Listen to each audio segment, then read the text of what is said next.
রে বাবা, কোনো মতে জানটা হাতে নিয়ে পালিয়ে এসেছি, কিন্তু এত রাতে কোথায় যাই? এখন তো এই জঙ্গলে কোনো রাস্তাও চেনা যাবে না। আর তাহলে বাড়ি যাব কিভাবে? ওদিকে বাড়িতে মেয়েটা একা রয়েছে, না জানি মেয়েটা কত চিন্তা করছে।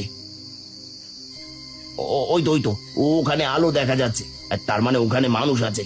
আলোটা বেশি দূরে নয়, ওখানে গেলে কাউকে না কাউকে পেয়েই যাব। আর যাই ওখানে যাই, তাহলে রাতটা নিশ্চিন্তে কাটাতে পারবো।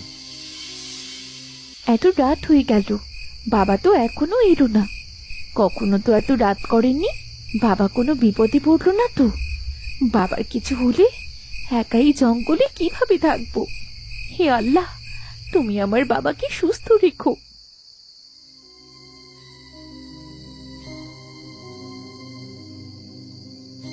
এ তো দেখছি রাজপ্রাসাদ, তার মানে এই রাজপ্রাসাদ থেকেই আলো দেখা গেছে। যাই হোক, বাঁচতে হলে ভিতরে যেতেই হবে। এই যে শুনছেন, কেউ কি আছেন? এই দরজাটা একটু খুলুন, খুব বিপদে পড়েছি। দরজাটা খুলুন, কেউ কি আছেন? কাউকে তো দেখতে পাচ্ছি না, তার মানে দরজাটা খোলাই ছিল। আর যাই, আগে ভেতরে যাই। ভিতরে যেহেতু আলো জ্বলছে, তার মানে ভেতরে কেউ না কেউ তো আছে।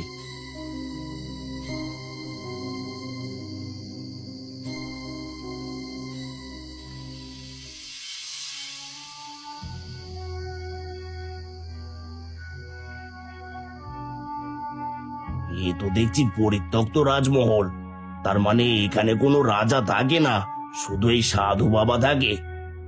হ্যাঁ, শুধু আমি এখানে থাকি, কিন্তু তুই এখানে এসেছিস কেন? বাবা, আমি এক গরিব কাঠুরিয়া, বনে কাঠ কাটতে কাটতে রাত হয়ে গেছিল, রাস্তায় বাঘের তার আগে এখানে একটু আশ্রয়ের জন্য এসেছি। ঠিক আছে, তুই এখানে থাকতে পারিস, কিন্তু একটা শর্ত আছে। কি শর্ত বাবা? কাল বাড়িতে গিয়ে প্রথমে যা দেখবি সেটা আমাকে দিয়ে যাবি, মনে রাখবি সেটা আমার। আমার বাড়িতে গিয়ে আর কি দেখবো? হয়তো আমার ভাঙা কুড়ে ঘর, আর না হয়তো পড়ে থাকা পাথর। এটা সাধু বাবা নিলে নেবে।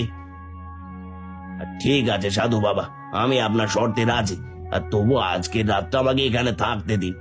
ঠিক আছে, ভেতরে চল, তোর থাকা খাওয়ার ব্যবস্থা করছি।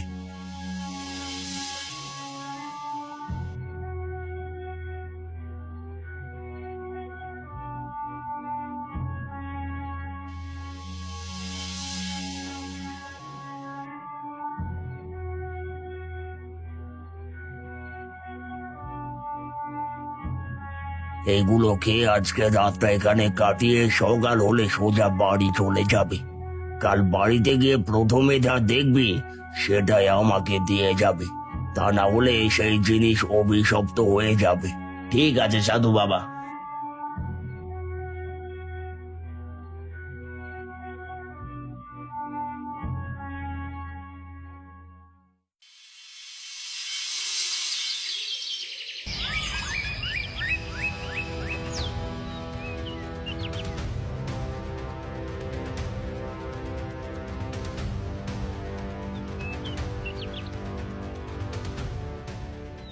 পরের দিন যখন গরিব কাঠুরিয়া তার বাড়িতে চলে আসে, তখন সে প্রথমে তার বাড়িতে তাকাতেই মেঘমালাকে দেখতে পায়। মেঘমালাকে দেখে কাঠুরিয়ার মাথায় আকাশ ভেঙে পড়ে। সঙ্গে সঙ্গে কাঠুরিয়া